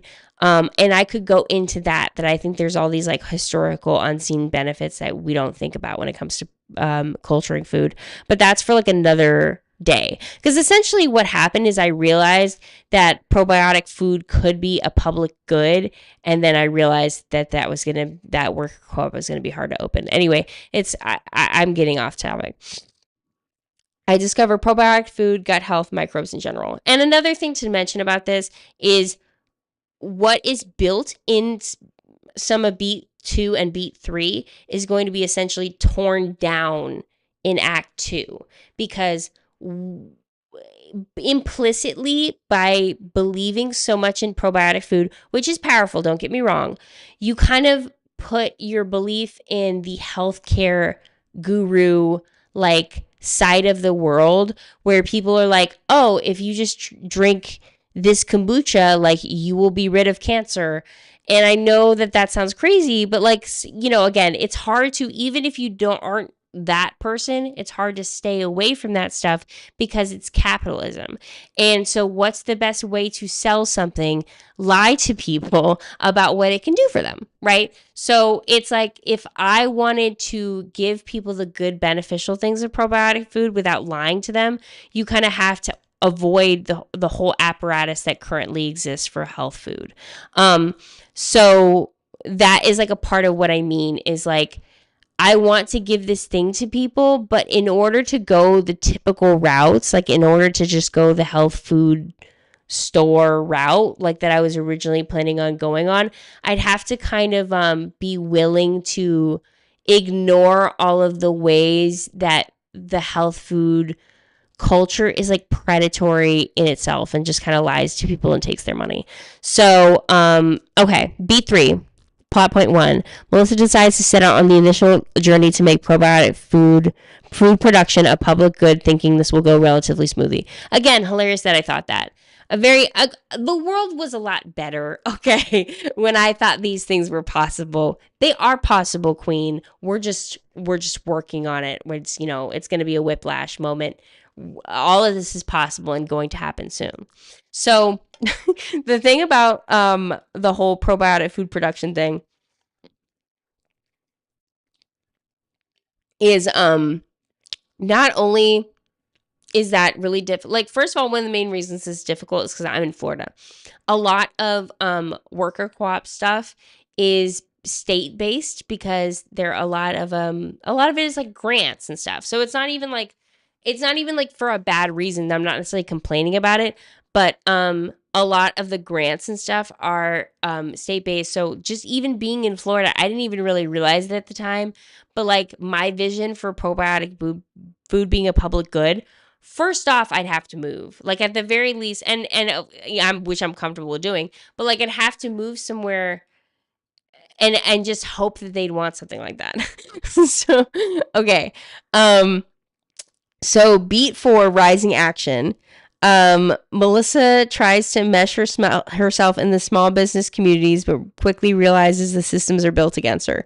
So that was like a whole phase of this. I was living in like a smallish town in Florida at the time. And like I joined there. You could, for like a couple $100 or something like that, you could join this small business class that they had, that the Chamber of Commerce was running. So I tried to absorb all of the like small business stuff I could, even though it was a worker cooperative, I was just like, let me at least understand what it takes to run a small business and try to like wrap my brain around this, right? So, I kind of just quickly learned. I feel like the best way to summarize like what I learned. My cat is here, so you will probably quickly see her. She immediately finds the camera and gets in front of it. But like basically with the whole joining the small business communities thing is you kind of quickly learn that essentially small businesses are kind of like the individual people of the business world, in the sense that like nobody cares about them. You know what I mean? Like everything is going to be harder when you're a smaller business compared to a bigger business, as if it's like literally an individual person versus a corporation. You know what I mean? Like they're not going to respect you the same way. Which duh. But like it made me realize how much harder. Again, I think a lot of the small business stuff is a lot harder than people make it out to be. Especially now, like even before, I think they would purposely disadvantage small business owners to make sure that they can't survive. So only the large like conglomerate companies can survive. But now with the tariff stuff, baby, I think that's obvious. I don't even think I have to defend my point about how I think they're doing that. I think they're obviously doing that. So there you go. But all right. Wow, this is something about streaming. I mean, it's probably the constantly talking, but like it dries my mouth out so much. All right. So, ironically, like once I really got going, I was like, I want to start this probiotic food company. I think it would be really good for people. I want to make it a worker cooperative and help all these people. Like, boom, COVID-19 pandemic. And actually, I love that sound. I'm going to use that again. Okay, wait. I lost our pot. Okay. Okay, yes. The Melissa is faced with the reality of the COVID-19 pandemic and her own identity as a disabled person, because that is so true. I like have been disabled since birth, but it was only during the COVID-19 pandemic that I was like, "Oh, these people don't care if I live or die." That's crazy. And like how people treat me as a disabled woman, because I have invisible disabilities largely, and so people just go, "Oh, you don't have." No, you don't. Like that could be my experience my entire life as being a sick person, and people used to be like, "That's actually a lie." Um, and especially with COVID-19, you can. So this is my cat Miso, and yes, Miso like the probiotic food. Isn't that adorable? We're gonna try to make sure that she doesn't knock over any important equipment, but obviously, producer stylish is handling that expertly. Um, they honestly thank you, Misa. This is helping morale. Yes. Okay. So she loves laying on plastic. I call it her crispy bed. yeah, we again, it's like we love to gesture the camera towards her, but where is she going to settle? Who knows? That could be it. Again, she can tell that the focus is over here, so that's where she's sitting.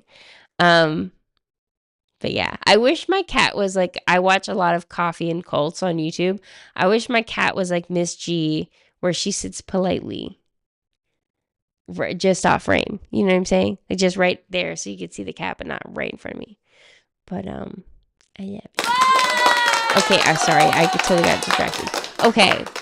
Talking about like being a disabled person during the COVID-19 pandemic was crazy because like as I mentioned, so imagine of course you already have thought of bacteriofuturism and everything. So it feels even more on the nose with the COVID-19 pandemic because you're like, so wait, why am I just realized I'm saying the full thing out loud and YouTube might be like mad at me about that. Whatever. The thing that happened, you guys, um, it was crazy because it was just kind of proving how much microbes, like small microbes, can influence populations and how connected those two things are. There's this really great article in the TIE in Canada where it talks about the 10 deadly laws of pandemics. I think if you look that up, you'd be able to find that article. Genius writing, so good. Basically a bacterial futurist article. I mean, I'm not saying I wrote it, but I'm saying like very much talking about that logic because it was talking about the ways that humanity and pandemics impact each other basically, and it was very very fascinating. But around the COVID-19 pandemic, obviously it was a food business I was trying to start. And everything's insane economically. I mean, it's literally not gotten better, obviously. It's only gotten worse. So, I was like, okay, stop everything now. Meet me in the pouring rain. What am I going to do? You know what I mean? What do you do when you want to open a food business and it's that situation? Like I had no idea how to handle that. And then so beat 6 plot point 2, it goes into after constant analysis. Thank you, Miso, covering it up. After a constant analysis of the stage of late stage capitalism, Melissa decides to give up the company idea for right now, as capitalism is fundamentally broken and the real innovation would be an escape from it. An economic system built like an ecosystem, bacteriofuturism. Okay, so obviously kind of clarifies itself, but specifically, like, I'm sure you guys can relate to this, but it just feels like every company's like a scam in some way. Like, does that, you know what I mean? And I think it's a part of it is the way economics work these days. It's kind of like think of the concept of like something that is endlessly growing. Like people always talk about this with capitalism. It's like if something's endlessly growing, that means it's like a cancer. It's like, okay, capitalism is kind of constantly growing, constantly growing, constantly growing. It doesn't have any more room to grow. And I think the only things that can actually make enough money that are worth doing are kind of low key scams. If you think about it, like this is the problem with being a YouTuber. It's like if you want to take sponsorships, most sponsorships are bad for your audience because if it's a company that's not bad for your audience, they don't really need to advertise on YouTube. Like they have other avenues. Or they don't need to advertise at all. Like literally if a company has good products, they don't need to advertise at all, which kind of like ruins the entire concept of the internet. So it's like all of this stuff like kind of needs to exist to just like keep itself going, and it's this kind of like absolutely insatiable I keep wanting to say virus or something like that. I mean, yeah, kind of. It's like it's more like a super organism. Anyway. Okay. So that's act 2. So I have act 2 written as contagion. I said that wrong. But I slurred my words. But I have act 2 and then I have act 3. So Sorry, my cat really is quite blocking it. Okay. And this is the reference to Back to the Future, because this is what the Back to the Future outline said. After a quick celebratory rock solo, Melissa goes over relevant futurisms. I gotta rewrite that because obviously nobody's gonna get that joke. But anyway, basically what I'm saying is once I kind of outline like how I got to that conclusion, the whole bacterial futurism thing, then beat 7 is about is where I start going over relevant futurisms. And what I mean by that is like once I started really thinking of bacterial futurism stuff and putting all that together, um, I became obsessed with the concept of futurism because I just kind of looked into futurism and found it interesting. And then I actually realized that like the original futurism was actually quite fascistic. You know what I mean? It actually originated in Italy during that time period. You know the one. But if you actually look into that kind of Italian futurism, it's celebrating the machine gun and the motor car. So it's all about like kind of like it's sort of like the AI robotics futurism of today, um, except glorifying things that obviously ended up being very bad for the world. And so it's interesting to see how bacterial futurism is actually kind of like the perfect parallel of that futurism. And then I also ended up having relevant opinions about like Y2K. Like I call it millennial futurism, but it's really talking about like the Y2K aesthetic and all of that because it's kind of its own futurist aesthetic. I think I need to switch my.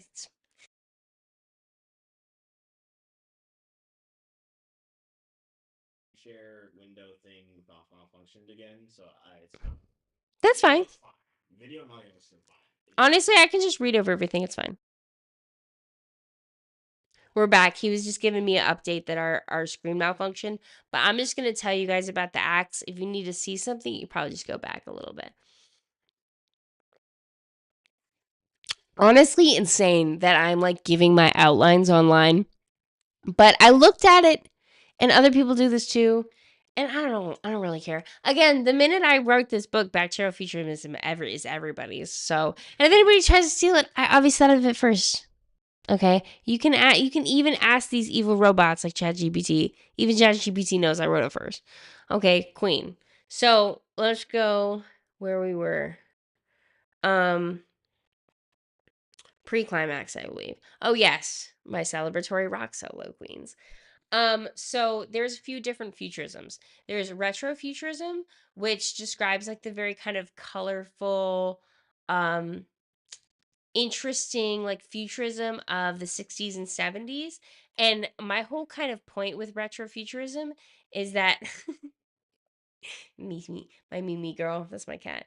Um I love the way I said that's my cat. Like very proud of her because also obviously she's my cat. Like who else's cat? Anyway, so retrofuturism goes through that kind of like very colorful like futurism that was focused mostly on form and function. Like remember when things that were cool and futuristic because it had many things that helped you, the user of the thing instead of the person trying to scrape your data. This is very distracting. Um anyway, got it. Thank you. Um I forgot what I was saying. Anyway, so retrofuturism is kind of like that like colorful look into the future because basically what I'm saying is there was a break around the 90s and 2000s, basically with Steve Jobs and all of those queens. They basically there was like this break where all of a sudden something looking futuristic meant it looks like an iPod, where before there was like more form and function to things looking futuristic to things being futuristic. The idea of something futuristic was like, oh, look at this problem it solves. When now it's kind of like the Apple thing where it's like, let's get them in an ecosystem that they can't escape. Ironic, again, ecosystems coming in. Um, So we talked about, yeah, so there's millennial futurism, which talks about like the Y2K aesthetic, and I also feel like there's a goth element to the like futurism of the early like 2010s and like the millennial era in general, where essentially after 2008, um you kind of are building off of this like gothic decaying scaffolding of a society that does not exist anymore in terms of like US wealth and imperialism. Like it exists, but it's not for us. You know what I mean? Not even in the little trickle down way that it used to sort of be for us. It's not anymore. And it's kind of how dead malls like represent this like decaying sense of like American wealth and prosperity. It is like literally, think about it, it's like a dead mall. So like malls um are like this vision of overconsumption, but they're dead. Nobody's in that bitch. You know what I'm saying? So like that's it. Like and at the same time, we're having this kind of gothic era of the U.S. We're having like kids obviously picking up on that shit somehow because they're all like emo and goth aesthetics are really cool at the time. And again, I really don't think I'm reading into this too much. I think kids are smart. Again, it goes back to everybody underestimates everybody. And I think we underestimate these kids and what they're picking up on. Just how the kids are going nuts right now because everything's terrible. It's like, yeah, it's a call for help to adults who are not picking up the call, queens. And it was the same way we were younger. We were all like depressed and emo and stuff. And I think it's because, and I know it's stupid, but I really think it's because there's a world dying around us and we could feel the death. And nobody was talking about it. Our parents wouldn't acknowledge it. Nobody would talk about it. And it just made it more painful that you couldn't even communicate how weird and bad everything felt. So, of course, you're wearing black clothes. Of course, you're wearing black lipstick. You literally have no other way to communicate yourself because, again, you're like just in school and you're not even really allowed to have ways to express yourself, you know? Again, it was like a luxury privilege opportunity to even go to the dead mall, like where I grew up. You know what I'm saying? And so it exemplifies so many things. So we have and it's kind of in a timeline. I'm not sure if I'm going to make a timeline for the futurisms. We shall see. But it is like retrofuturism, tech futurism, millennial futurism, Afrofuturism. Okay, yeah. So one of the like big bomb moments in like the last beats of the story is going to be that all of this is just indigenous wisdom. Like the concept of seeing the patterns between human beings and the natural earth, like that is just indigenous wisdom that colonialism has like purposely made people forget. But it's what's killing us. Like we literally cannot evolve as a species until we like relearn a lot of indigenous wisdom. So the Afrofuturism chapter is going to be about that. So boom, beat 7, go over relevant futurisms. And then after discovering other futurisms, Melissa fully confronts Mark Fisher's capitalist realism and discovers its only true antidote is bacterial futurism. I need more water.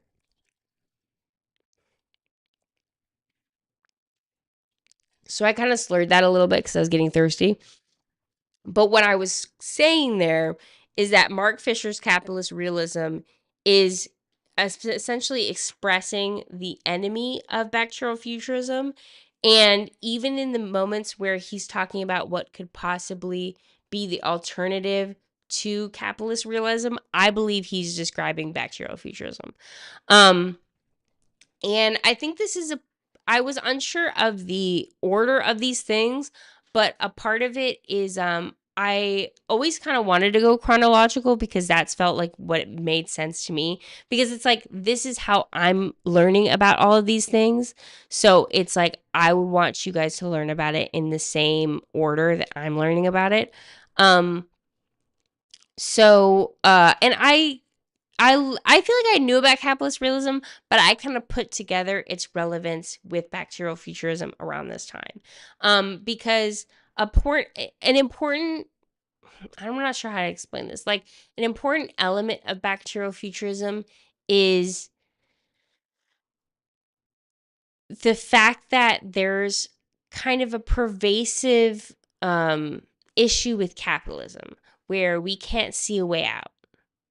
So you see what I'm saying? So, and the ways out, there is ways out. Of course, there's other like political systems, but even those, like they're made like a country's political system cannot be taken from one country to the other. Like we cannot just become France. We cannot just become Vietnam. It's not how countries work. We need to be the US and just like a better version of it. I'm like trying to think of, okay, I was like talking about capitalist realism. Um Let me pull my thoughts together. Basically, I'm saying that capitalism kind of creates a situation where the future disappears. Like it kind of slowly rips apart because what happens is capitalism doesn't want to make anything. Like, so you know how like the Marvel movies are all the same all the time? And like we constantly make jokes about this, how there's like remakes upon remakes upon remakes. It's because capitalism has no actual desire to take any risk. Um and thus like the avenue in which we create things gets narrower and narrower and narrower. And my kind of theory is if there was a different economic system, it would expand and expand and expand. And there's art that would exist in a better economic system that doesn't exist now. Um and so basically, capitalist realism is kind of about that disappearing future. Capitalist realism is about that like future that ceases to exist. Do you know what I'm saying?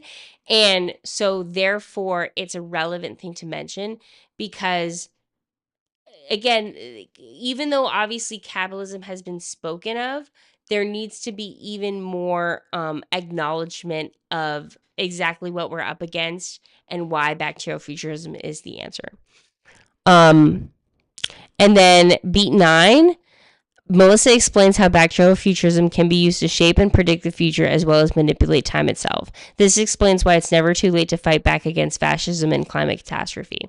So, a part of bacterial futurism, even with the concept of being like a futurist thought, is that time can be manipulated, and it can be manipulated obviously depending on the situation in various ways. There's this term, this is actually what I named my company off of, like Kairos cultured foods. Kairos is a Greek word, and it's basically in contrast to the Greek word chronos. Chronos means chronological time, like a date on a calendar. Um, and Kairos time refers to like a time of your life, like a moment in time. So like the time he kissed me is like that's the way that they mean the term Kairos is it's talking about a specific moment where something important happened. Um, and so my kind of thought process is that capitalism is largely responsible for the way we envision time. You know what I mean? The 5-day work week, 40-hour work week, 30-minute lunch, things like that. Um, and even just like the way that we keep track of time did come about around the time that in the Industrial Revolution came about. And so I believe that if we were to change the way we deal with the economy, we would be able to change the way that time functions. And the reason that's important is because there's a lot of times people talk about how climate change, like it's impossible to solve. There's no way we could stop it. There's no way we could survive and save everybody. And it's like, what kind of time were you talking about? Because it's just like there's like this concept that time cannot be manipulated at all, and I really do believe that it can, and maybe that's a science fiction element to this whole thing. I don't think I explained that super well, but that's fine. That's not what this is for. like I'm trying to very very loosely explain to you where we're going with this whole thing. Um,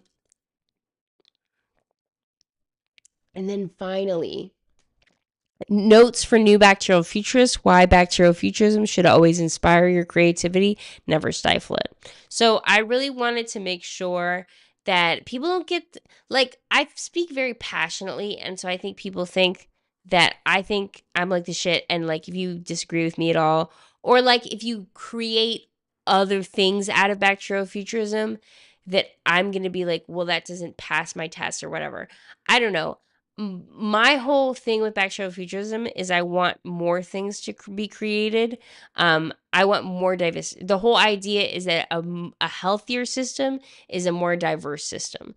So I think a better bacterial futurism is one where there's all kinds of different ideas from different people, and there's different takes on bacterial futurism. Like, one of the reasons it kills me that I haven't done this sooner is because I know there's ways people could take bacterial futurism and make something interesting out of it, and I don't know how to do that, and I don't know any, you know what I mean? I'm not that person, and I can't do that because I don't know every industry or whatever. But I really do think that there are specifically bacterial futurism applications to all kinds of things in the world. And I'm going to go back to my original outline. Yes, yes, yes. Okay, I think that's all for me for tonight. Yeah, oh my gosh, it's so late. It's so late at night. I didn't see what time it is, which is probably good. I was focusing on what I was doing. But anyway, I love you guys. Thank you. I thank you to nobody, because I don't know who would ever watch this. But thank you to producer Stylish for producing this very stylishly. And thank you for Miso for bringing in the very needed curveball at the end of the night. But I appreciate you guys. I will see you next week.